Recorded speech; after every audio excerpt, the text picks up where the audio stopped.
noches, Nancy, Selene, Sebastián. Buenas noches, licenciado. Buenas noches, Oscar. Buenas noches, licenciado. Buenas, Wenceslao. Chao, buenas noches. Buenas, Gabriel.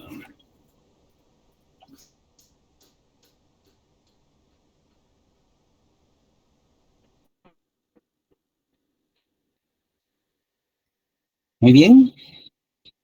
Vamos a empezar con la clase de hoy. Vamos a dar una repasadita muy sucinta, muy rápida, breve, al capítulo 7, del cual solo se va a evaluar una pequeña parte, digamos, lo que nos ayude a entender el capítulo 8. Y el resto, pues no lo vamos a evaluar para el curso, aunque ustedes sí lo van a necesitar mucho para el curso de lógica jurídica. Pero eso ya su profesor o profesora de lógica jurídica les va a indicar si es sí o si no. Yo espero que les cree más sentido esto si hicieron realmente el trabajo que yo les pedí el lunes. Así es que por eso no voy a ser muy exhaustivo en la explicación. Lo primero que vale la pena mencionar es que el razonamiento es inherente al ser humano. En el capítulo 3 veíamos que justamente la libertad radica precisamente en que haciendo uso del razonamiento nosotros podemos tomar mejores decisiones. Cuando nuestro razonamiento está mal, nuestras decisiones pueden ser erráticas. Ahí también se menciona, y se menciona desde el capítulo 1, que la mayoría de veces nuestra cultura y por la forma en que hemos sido educados, la mayoría de veces negamos a la lógica el espacio que se merece. Y más bien asignamos a la suerte, a Dios, a diferentes factores, la potestad de decidir sobre nuestras acciones. En el supuesto, con mucho respeto les digo, en el supuesto de la existencia de Dios, por supuesto, Dios actúa en nosotros dándonos el libre albedrío. Y el libre albedrío es el uso de nuestra razón. Entonces, Él está muy ocupado en tantas cosas importantes como para que nosotros le pidamos en todo momento que haga algo por nosotros. Lo digo en el buen sentido de la palabra, de decir, tenemos que ser responsables de nuestras acciones. Y eso es a partir de usar bien nuestro razonamiento. Y usar bien el razonamiento significa llegar siempre a conclusiones, como está en la gráfica, que provengan de informaciones válidas, conocidas. ¿Ya? Entonces, el razonamiento es eso. Partimos de información conocida y llegamos a una información nueva que será válida si surge realmente de la información que conocemos. Aquí les pongo un ejemplo medio absurdo, pero que les puede dar algún indicio de cómo procede la razón. La razón procede con los datos con los que nosotros le alimentamos. Si nosotros le decimos a nuestra razón que toda estrella genera su luz propia y luego le decimos que el pichu genera su luz propia, entonces nuestra razón nos va a decir, bueno, el pichu es una estrella. ¿Ya? Ese es un razonamiento y eso es lógico, aunque no sea verdad. Ahorita vamos a ver cómo esto interviene justamente en cualquier procedimiento científico. Primordialmente en un procedimiento, todo lo que ustedes van a entender después como la hermenéutica jurídica se basa necesariamente en la aplicación de la lógica para la asignación de un elemento normativo a un caso, a un hecho jurídico concreto. ¿En qué consiste un razonamiento? En que a partir de ciertas premisas, es decir, cierta información ya conocida, nosotros arribamos a una conclusión. Aquí está un ejemplo de un razonamiento válido. Después lo vamos a ir desmenuzando, pero de momento quiero que vean que así se presenta en la realidad los razonamientos, en un lenguaje común. cuando ustedes lean una norma, vayan al Código Penal, al Código Civil, al Código de Trabajo, van a encontrarse ahí con que las normas están redactadas en lenguaje normal. No van a estar redactadas en si A es B y B es C, entonces A es C. Pero son susceptibles de reducir al absurdo. Así se le llama al procedimiento que vamos a desarrollar hoy. Bueno, entonces tenemos ese razonamiento. La verdadera democracia debe garantizar la participación de todos y cada uno de los ciudadanos, no solo en la elección de sus representantes, sino también en la toma de decisiones. En Guatemala, los ciudadanos participan solo en la elección de sus representantes, es decir, no participamos en la toma de decisiones. Por lo tanto, en Guatemala no hay auténtica democracia. Si analizamos bien, eso es un razonamiento válido. Si por democracia se entiende representación y participación, y en Guatemala solo hay representación, entonces en Guatemala no hay democracia, ¿verdad? Eso es un razonamiento. Pero ese razonamiento, si se dan cuenta, está compuesto de premisas, información conocida, luego algo que nos indica que ahí viene la conclusión, que le vamos a llamar indicador de conclusión, y finalmente la conclusión. Premisas, indicador de conclusión y conclusión. En adelante solo nos vamos a referir a premisas y conclusión y vamos a dar por supuesto y presupuesto el indicador de conclusión.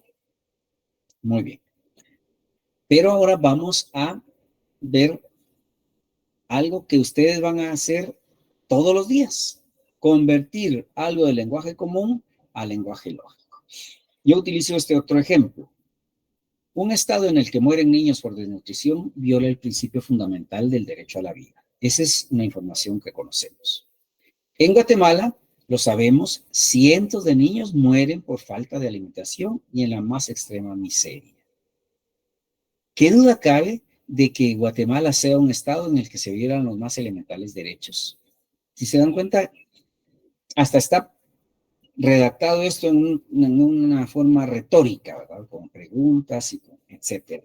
Pero la tarea de ustedes va a ser ir degradando el absurdo, ir como cuando se destila, destilando hasta llegar a una pura fórmula. Y a partir de esa pura fórmula se van a dar cuenta si eso es cierto, si eso es válido o si no lo es válido. Vayamos pues. Yo propongo 3 pasos para transitar del lenguaje común al lenguaje lógico. El primer paso, dada un razonamiento como eso, el primer paso consiste en distinguir las oraciones que conforman ese razonamiento. Aquí tenemos que ese razonamiento está compuesto de 3 oraciones. En el capítulo 6 decíamos que las oraciones son proposiciones y que cuando éstas están planteadas de forma lógica son proposiciones categóricas. Muy bien, ya tenemos el primer paso. El segundo paso consiste en establecer cuáles de esos juicios, cuáles de esas oraciones funcionan como premisas, en este caso las 2 primeras, y cuál funciona como conclusión. Número 1, distinguimos cuáles son los juicios o las proposiciones que integran un razonamiento. Número 2, identificamos cuáles de esos juicios son premisas y cuál de esos juicios es conclusión. Ahora pasamos al número 3.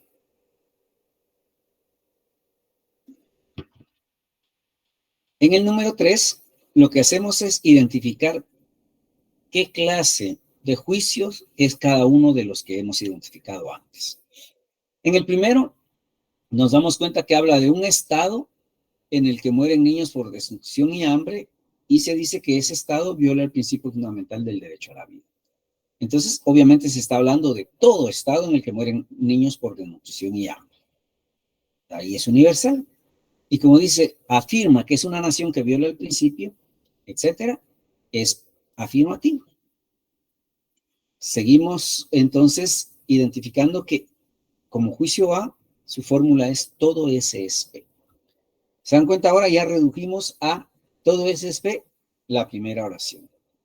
pasamos a la segunda oración.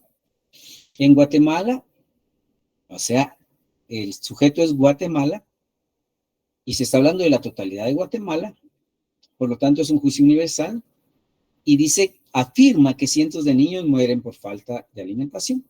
Entonces, estamos hablando también de un juicio A, cuya fórmula es todo SP. Finalmente, vemos que en el tercero también se habla de Guatemala en su totalidad, por lo tanto es universal, y se afirma que es un estado en el que se violan los más elementales derechos. Nuevamente tenemos un juicio todo SP. Este procedimiento es el que ustedes debieron seguir para responder, casi nadie lo hizo, por supuesto, responder la serie 2 de los ejercicios del capítulo 7. Permítanme, estoy tomando más agua porque ya es mi segunda clase y está un poquito mal de la garganta. Ahora vamos a continuar con la traducción a juicios categóricos. Ya hemos llegado hasta el esqueleto, digamos, del razonamiento, pero ahora vamos a ir más allá. Vamos a ver cómo están relacionados, cómo están vinculados, y para ello vamos a analizar los juicios. Ya les dije que analizar significa desmembrar las diferentes partes que componen un todo. Tenemos, como vimos, 3 juicios y cada uno de ellos es una proposición categórica de clase A. Ahora vamos a analizar los conceptos que integran esos juicios. En el capítulo 6 vimos que un juicio o una proposición se compone de 2 conceptos, uno sujeto y otro predicado. Vamos a ver entonces cuáles son los conceptos que se están manejando en esos 3 juicios. Empezamos analizando el primero. Dice, todo estado en el que mueren niños por desnutrición y hambre es una nación que viola el principio fundamental del derecho a la vida. Sujeto, estado en el que mueren niños por desnutrición y hambre. Predicado, nación que viola el principio fundamental del derecho a la vida. Solo para este capítulo y para que ustedes lo comprendan, le voy a asignar una X al sujeto del primer juicio y al predicado le voy a asignar una Y. Entonces, X sería estado en el que mueren niños por desnutrición y hambre. Y sería nación que viola el principio fundamental del derecho a la vida. Esos son los 2 conceptos que integran nuestro primer juicio. El segundo juicio está integrado por un nuevo concepto, que es Guatemala. Le vamos a asignar a Guatemala la letra Z. ¿Estamos? Ahora analizamos el predicado. Estado en el que mueren niños por desnutrición y hambre. Ya vimos que ese es X. Entonces, en el primero ya vimos que es XY. En el segundo ya vimos que se habla de que todo Z es X. Se vuelve a mencionar X, que ya había sido nombrado antes. ¿Ya se dieron cuenta? A su derecha tienen ustedes ya bien exprimido solo la pura fórmula. Si todo X es Y y todo Z es X, entonces vamos a ver que el tercer juicio vuelve a aparecer el concepto Guatemala, al que ya le habíamos llamado Z. Perdón. Y también vuelve a aparecer el concepto nación que viola el principio fundamental del derecho a la vida, al que ya le habíamos llamado Y. Si nos guiamos por la lógica, si todo X es Y y todo Z es X, pues necesariamente todo Z tiene que ser Y. Como en efecto dice el último juicio. Bueno, espero que se hayan dado cuenta. Si no la captaron a la primera, por favor, ahorita mismo, en cuanto terminemos, yo voy a compartirles esta presentación para que la vayan analizando. Si es posible, pónganlo en modo de pantalla para que ustedes puedan ir viendo cómo va surgiendo cada cosa. Y así se les, de tanto repetir y repetir, se les puede ir aclarando un poquito. Yo entiendo que aprender lógica es aprender un nuevo lenguaje. así como cuando un nuevo idioma, ¿verdad? Así como si ustedes se ponen a aprender quiché o quechí, pues no lo van a hacer solo con ir a una plaza y escuchar a los que están hablando ahí, sino que tienen que ir, practicar, aprender, traducir, etc. Eso pasa con la lógica. La lógica es un lenguaje. Imagínense ustedes ese lenguaje de que si todo X es Y y todo Z es X, entonces todo Z es Y. Pero lo que quiero que vean es cómo se fue reduciendo el absurdo desde un gran párrafo hasta una simple fórmula. Ahora bien, ¿para qué es importante llegar a esa fórmula? Porque gracias a ella nosotros podemos ya establecer si es válido o no un razonamiento. Para establecer la validez o no, en el capítulo 8 vamos a tratar de comprender las reglas que nos permiten entender. Bueno, si esto cumple con estas reglas, entonces este es válido. Si hay una regla que no se cumple, entonces no es válido. Pero de momento,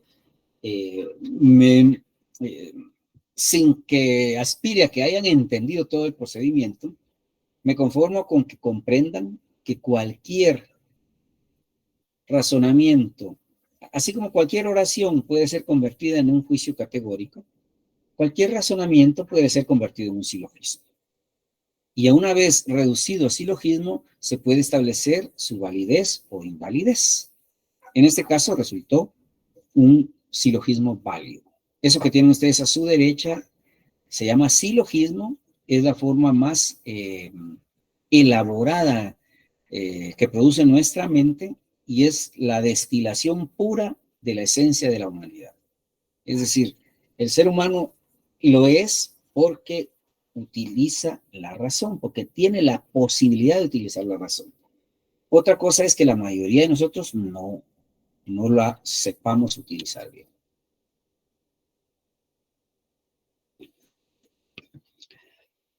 Con esto les hago la siguiente reflexión. La lógica como tal no puede aspirar a producir verdad. Lo que puede aspirar es a producir validez. Está utilizando el ejemplo de un automóvil. Entendiendo por el motor del automóvil nuestro cerebro. Bueno, imagínense ustedes que llevan a un mecánico a revisar su automóvil porque van a hacer un viaje. Muy bien. Entonces, insisto, piensen en que el mecánico es la lógica. Le llevan el automóvil y el mecánico revisa que todo esté bien, que está funcionando bien los pistones, que todo las revoluciones bien, fajas, todo. Y aprobó y dice, joven, su vehículo está funcionando perfectamente. Pero si el joven es algo mulita y sale y el blon va a chocar, ya no es culpa del mecánico, ya no es culpa del automóvil que está mal, sino es culpa de la mulada que cometió. Así pasa con la lógica. La lógica nos permite establecer si nuestro cerebro está funcionando bien. Ahora, ¿qué hagamos nosotros con eso? Ya no es cuestión de nuestro cerebro, sino es cuestión de nuestras caballadas, ¿verdad? Así es que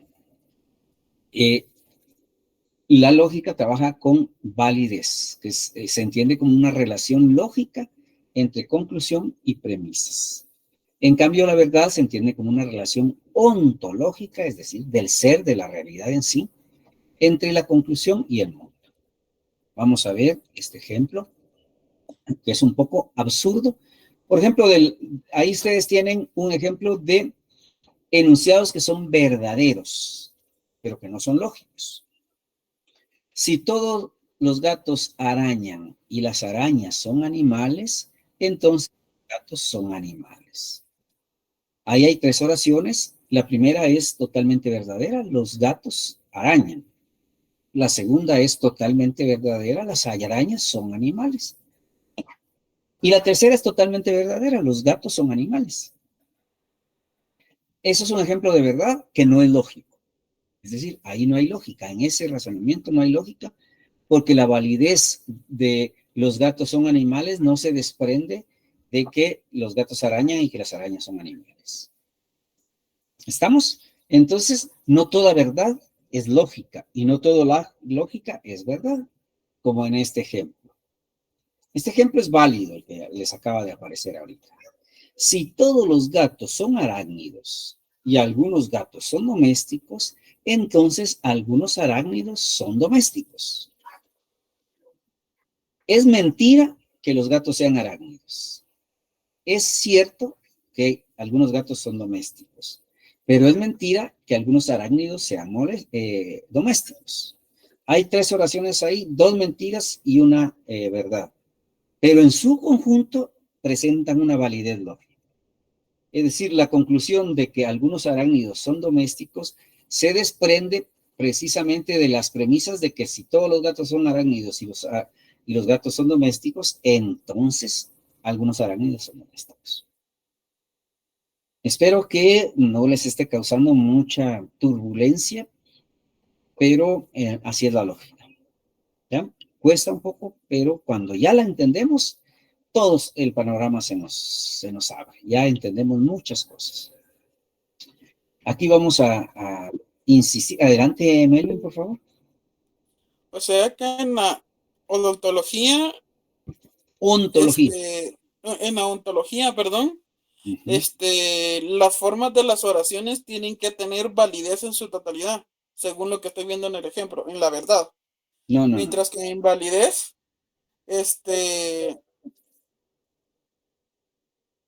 unas van a tener validez y van a ser verdaderas y otras no. No. Validez significa que usted está razonando correctamente. Verdad significa que lo que usted dice se aplique al mundo. A la realidad. Uh-huh. Ya. Así es. Gracias. Entonces, hay verdades que son válidas y hay valideces que son verdades. Pero igual hay verdades que no son válidas como valideces que no son verdades. Jennifer Aguilar, por favor. Licenciado, buenas noches. Disculpe. Buenas noches. Dice que si todos los gatos son arácnidos y dice luego algunos gatos son domésticos, ¿por qué como en la conclusión agarrar el algunos y no el todos? Ya. Eso lo vamos a estudiar. Precisamente es una de las reglas para establecer la validez de un razonamiento. Pero en términos así muy populares y muy cotidianos de sentido común, le digo que no se puede concluir algo de la totalidad si se está hablando de una parte. Por ejemplo, si yo le digo, fíjese, Jennifer, ¿usted de dónde es? Misco. ¿Ve? ¿Misco? Misco. Sí. Usted es de Misco. ¿Hay alguien más de Misco por ahí? ¿Alguno de los presentes es de Misco? Vanessa es de Misco. Yo, licenciado, buenas noches. Buenas noches, Vanessa. Bueno, entonces imaginémonos. Vanessa y Jennifer son de Misco y son estudiantes de la Facultad de Derecho. A partir de esa información, yo no puedo concluir todos los de Misco son estudiantes de la Facultad de Derecho. ¿Ya me captó? Sí, licenciado, gracias. Porque solo estoy hablando de 2 personas. Igual acá, si estoy hablando de que algunos gatos son domésticos, entonces tengo que concluir que algunos arácnidos son domésticos. Si yo dijera todos los gatos son arácnidos y todos los gatos son domésticos, tendría que concluir todos los arácnidos son domésticos. Pero me alegra su pregunta porque quiere decir, eso ya implica bastante agudez. Voy a decir una falacia, todos los misqueños son muy agudos en su pensamiento. ¿Ya? La felicito por plantear. Miren que plantear una pregunta como la que planteó Jennifer ya implica que hay bastante recorrido en su pensamiento lógico. Por eso la felicito ya. Bueno, voy a poner más ejemplos de ese tipo. Adelante, por favor, Dania. Buenas noches, licenciado. En este ejemplo que colocó usted, podríamos decir entonces que sería en la conclusión, sería una O, porque algunos S no es P. Algunos arácnidos son domésticos. Ajá. Entonces, algún S es P. Ajá, algún S. Algún S es P, así es. Porque por lo que entiendo, bueno, cuando estaba analizando lo que la compañera estaba indicando, podría, en mi respuesta que yo me di, ¿verdad? Están hablando de todos los gatos, pero no de todos los arácnidos. Por eso es algunos arácnidos. Así es. Exacto. Solo que ese es un juicio I, no es un juicio O. Ah, sí, un juicio I, la conclusión. Así es. Así es. Gracias. Muy bien, Price, sería la conclusión, es un juicio I, puesto que una de las premisas es un juicio I. Eso va a ser una de las reglas. Cuando hay un juicio I en las premisas, cuando hay un juicio particular en las premisas, la conclusión tiene que ser particular. Así de simple. Solo para insistir en esto, veamos en este primer razonamiento, partimos de que toda estrella genera su luz propia y que el Pichu, ese es mi gato que anda por ahí, es una estrella, entonces el Pichu genera su luz propia. Eso es mentira, pero digamos que tiene partes de verdad, toda estrella genera su luz propia, tiene una mentira, el Pichu es una estrella, y la conclusión, pues tiene que ser mentirosa, el Pichu genera su luz propia. En cambio acá tenemos una verdad, todo gato es animal, y a este le confrontamos con otra verdad, todo animal es ser vivo, entonces nuestra conclusión va a ser verdadera. Y en este caso, para contestarle, reiterar mi respuesta a Melvin, en este caso coinciden verdad y validez. En el primer caso hay validez, pero no hay verdad. En este segundo caso hay verdad y hay validez. Y en este tercer caso, todo gato es vegetal, esa es una gran mentira. Todo vegetal es ruso, otra gran mentira, pero aquí hay validez. Todo gato es ruso. Esto comprobamos su validez al convertir todo ese montón de palabras en esto. Miren, todo A es B. Toda estrella genera su luz propia. Todo gato es animal. Todo gato es vegetal. Todo A es B. En el segundo tenemos todo B es C. Es decir, volvemos a hablar de B, pero ya lo relacionamos con C. Y entonces en la conclusión tiene que aparecer que todo A es C. Ya, lo último es un lenguaje totalmente lógico.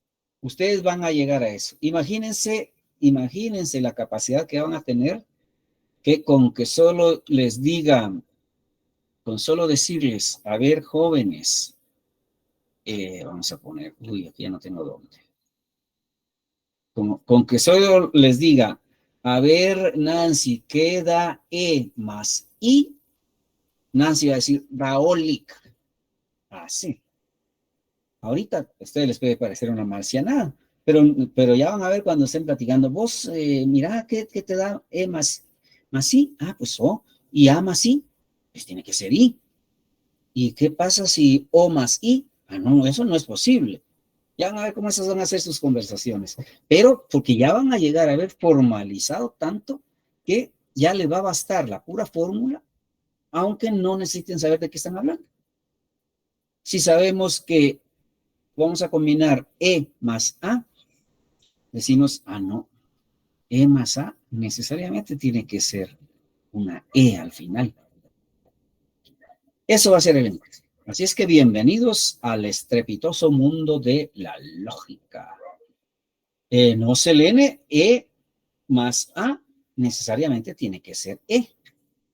Independientemente de que usted o Saturnino Cardoso o el médico a palos lo piense. Siempre que se relaciona E más A, la conclusión va a ser E. Si se lo pregunta al presidente Zelensky o al presidente Putin, ambos le van a decir sí. E más A siempre le va a dar E. Eso es lo bonito de la lógica. Muy bien. No sé si tienen alguna otra pregunta, ¿alguna pregunta?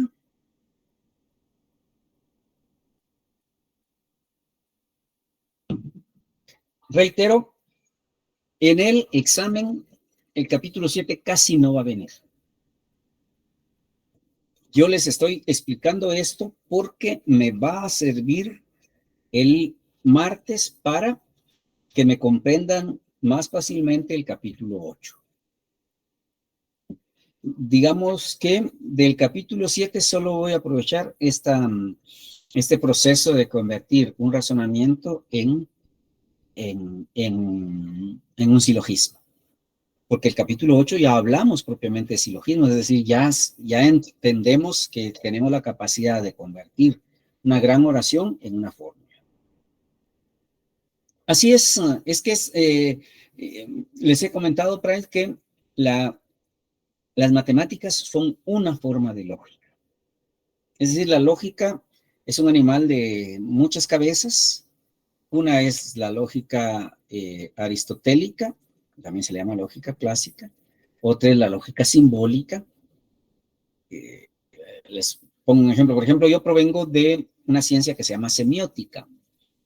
Y en semiótica podemos convertir cualquier película en un, si esa acción barra transforma ese disyunto de A en ese adjunto A, entonces esa acción igual A. Toda la historia se puede resumir a eso. Esa es lógica simbólica. Hay lógica, bueno, ya, la lógica proposicional, la lógica matemática, la lógica semiótica, la lógica clásica. Y en todo es el mismo procedimiento, Pride, que se reduce todo a fórmulas. Y ya solo en la pura fórmula se puede ver si está correcto o no está correcto un razonamiento. ¿Estamos? Melvin, por favor. Lick, pero en en la presentación que tiene ahorita, si se cambiara el orden en la fórmula, ya no nos daría el mismo resultado, porque si dice que toda A es B y que toda B es C, pero si nosotros pusiéramos que toda B es A, ya no sería válida la fórmula. No, porque sería una especie de absurdo. Si sabemos que todo A es B, no necesariamente todo B va a ser A. O si decimos después que todo B es A, entonces A y B son lo mismo. Ya no habría una conclusión. Sí, eso era lo que... Sí, es que por eso pregunto, porque en el resultado que nos da dice que toda A es igual a C. Sí, pero porque no es una unión de las tres, ¿verdad? Que A más B nos da igual a una C en concreto, sino que nos da la unión de la A y el resultado del B, que es C, nos da el resultado final. Claro, porque si se da cuenta, en la primera se vincula a A con B. En la segunda se vincula a B con C. Entonces, lo que nos queda es vincular A con C. A con C. Es como que si estuviéramos haciendo una fórmula matemática y estuviéramos despejando la B. Exacto, así es. Así es. Por eso le mencionaba a Pride que la matemática es otro lenguaje lógico. Por eso la matemática es exacta. Y ustedes van a ver, cuando lleguemos a eso, que la lógica es exacta. Es decir, aquí ya no va a intervenir si Vanessa lo cree o no, si Nancy dice un poquito sí, un poquito no, o aquel famoso desde mi punto de vista creo, no. La lógica es o no es. Así lo diga el presidente de Guatemala. ¿Ya? Simplemente cualquier persona muy sabia podrá hacer, pero si dice 2 más 2 son 6, está equivocado, porque no tiene lógica. Así es que para eso sirve la lógica, para ver qué tan bien funciona nuestro cerebro, qué tan bien estamos haciendo uso de nuestras neuronas. Bueno, lo vamos a dejar acá. Esta clase era solo para aclarar este pequeño temita, pero sobre todo quiero rogarles, quiero suplicarles, ahorita tienen 1 hora, como no ha terminado el periodo, yo los voy a dejar, pero ustedes quédense, empiecen a leer el capítulo 8, vayan a traerse sus papitas, algo ahí para estar picando, pero empiecen a leer el capítulo 8 porque ese es el más denso. ahí se concentra toda la esencia de la lógica. Adelante, Selene. Licenciado, disculpe. ¿Usted me puede explicar a qué se refiere cuando es indeterminado? Claro, a que no se puede establecer si es falso o si es verdadero. Ok. Muchas gracias. O sea que no hay nadie puede asegurar completamente que sea falso o que sea verdadero.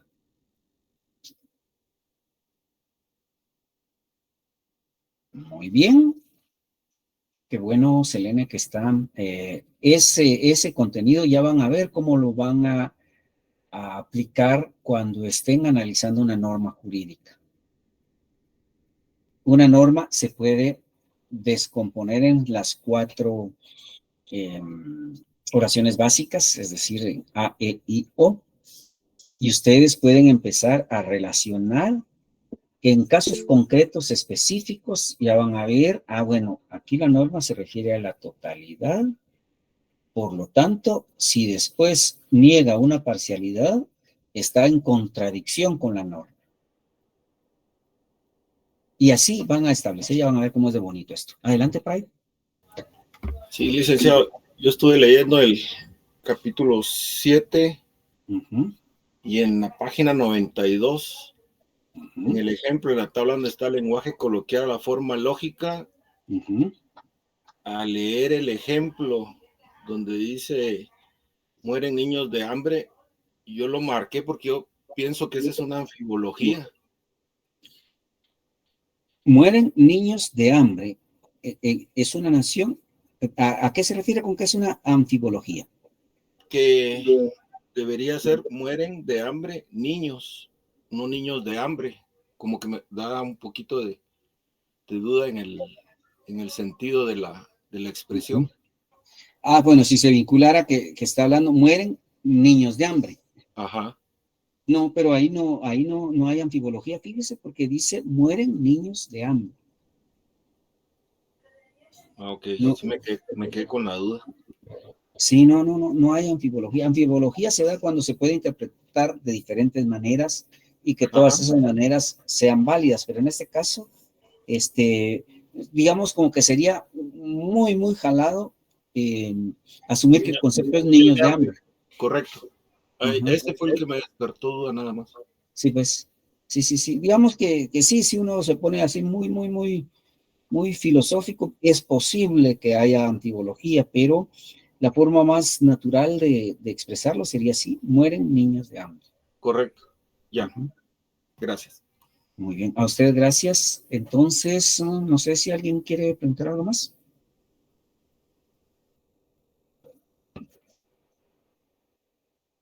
Por favor, Selene. Perdón, Lick, fíjese que yo hice el ejercicio que usted mandó, pero no me dio tiempo de enviarlo. Pero sí me quedé con la duda, por ejemplo, en el primer ejemplo donde no sé dice... si ustedes me escuchan a mí. Sí. Perdone, ya no le estoy escuchando, pero ustedes me escuchan, va. Y escuchaban a Selene.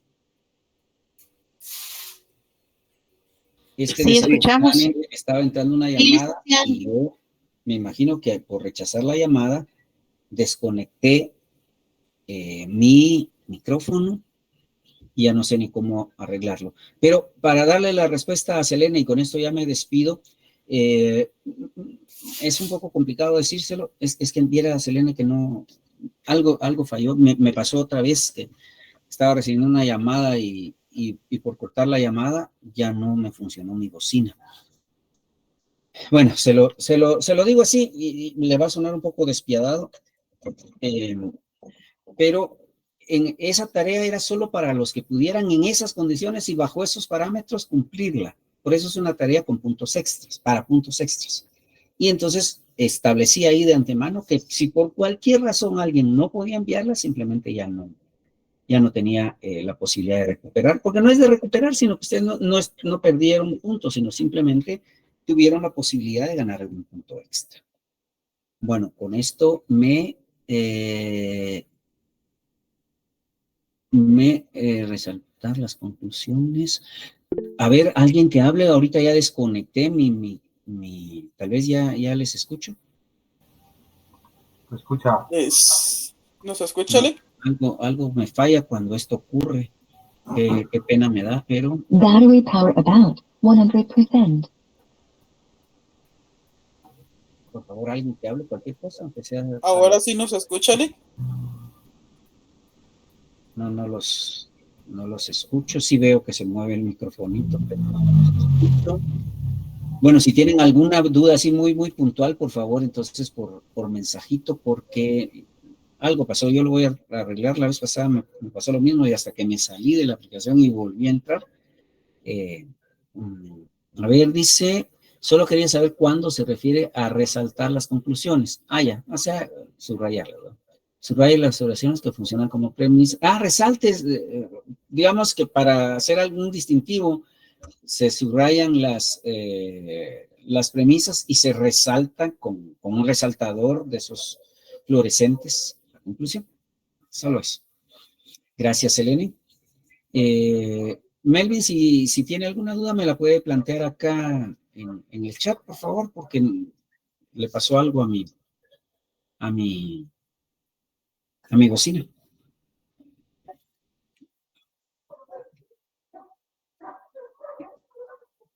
Sé que es algo muy descabellado de mi parte en este parcial. Ya sé que Dios todo para no hacerlo, pero si alguien quiere, puede. No. El examen tiene un valor de 30 puntos y los otros 10 puntos ya se los empezaron a jugar con los primeros 4 puntos de la tarea y 6 puntos de los 6 capítulos de la unidad 2, capítulo 5 al capítulo 10. Con eso se juegan 10 puntos. Si no tienen el libro, lo que hacen es copiar preguntas y respuestas y lo mandan. Hemos estado anulando muchas fotocopias, hemos estado anulando algunos trabajos que ustedes teclean a computadora. Eso está bien explícito en las instrucciones que eso no es válido.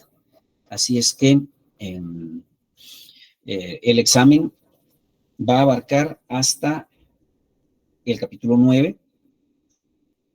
Dentro de esos nos vamos a saltar una parte del capítulo 7, más bien no vamos a evaluar el capítulo 7, pero su comprensión es necesaria, o la parte que yo les expuse hoy, es necesaria para entender el capítulo 8. Así es que nos vemos el martes. Perdonen por este inconveniente. Ahorita voy a maltratar al primo que me estaba queriendo llamar. ¿Qué preguntar? Hágame la campaña de escribírmelo acá. Yo vi que usted estaba queriendo hablar, pero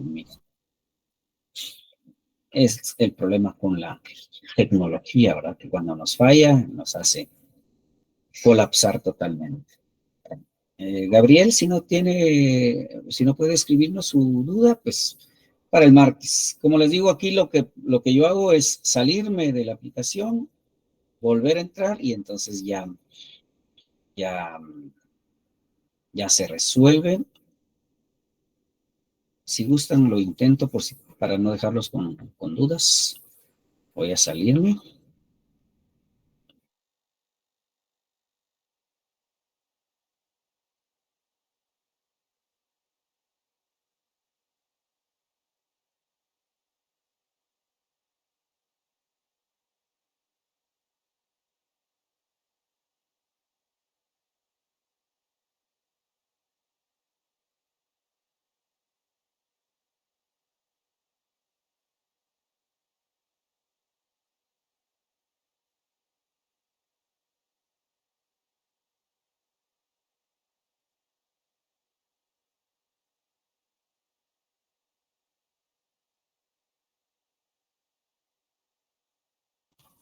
Hoy sí los escucho. ¿Ustedes me escuchan?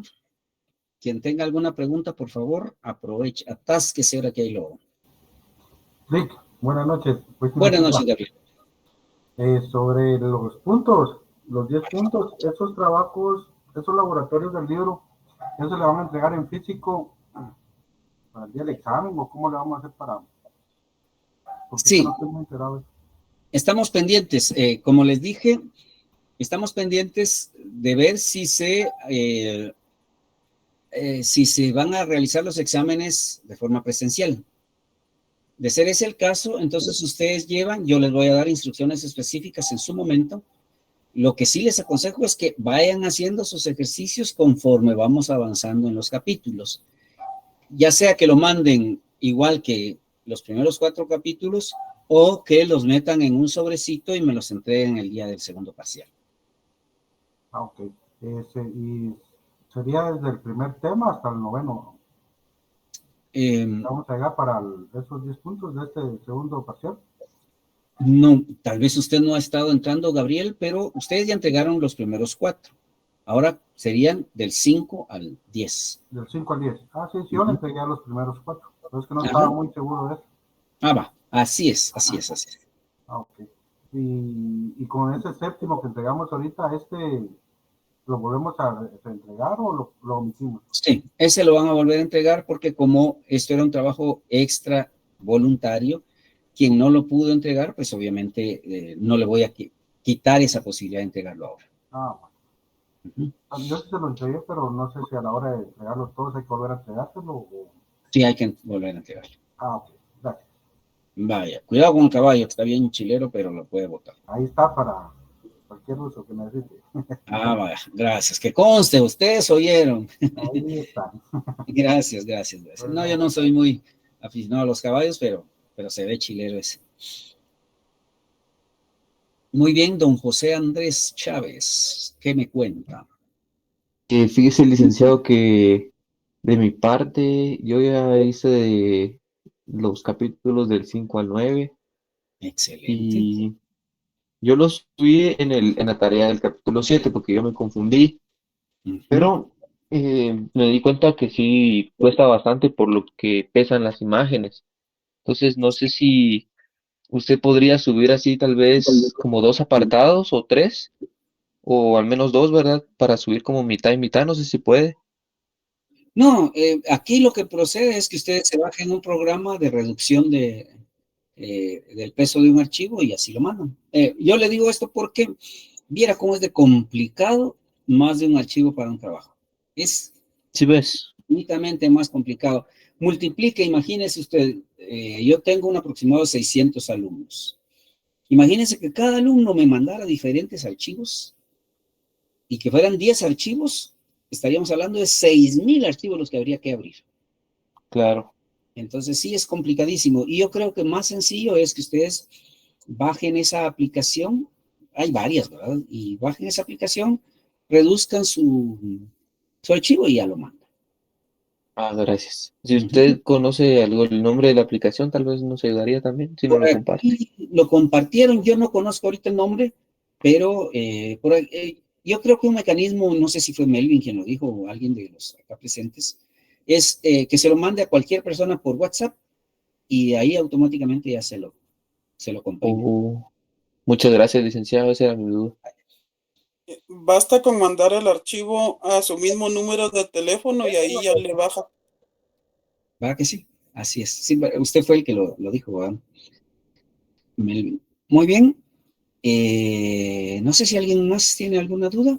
Por favor, no dejen de hacer sus tareas y no lo hagan tanto por los puntos, que son poquitos. Háganlo porque es la mejor manera de estudiar. Créanme que se los digo como doctor en educación que soy. Y perdónenme que pueda sonar jactancioso, pero es que para eso estudié muchos años. Así es que no echen en saco roto ese consejo. Hagan sus actividades con independencia de que eso les va a valer puntos. Dice Angie que sería hasta el capítulo 10. Hasta el capítulo 10, aunque el 10 no va a venir en el examen. O sea, no va a venir en el segundo parcial, va a venir en el examen final. Pero para fines de evaluación, necesito que me envíen los 10 porque sobre 10 puntos voy a calificar. Muy bien. Dice Eduardo que va a agregar a Jennifer. Muy bien, existen comprimidores. Gracias. Así es que pasen la mejor de la noche, vayan a orinar y se acuestan, así mañana madrugan. Bonita noche, nos vemos el martes. Feliz noche, licenciado.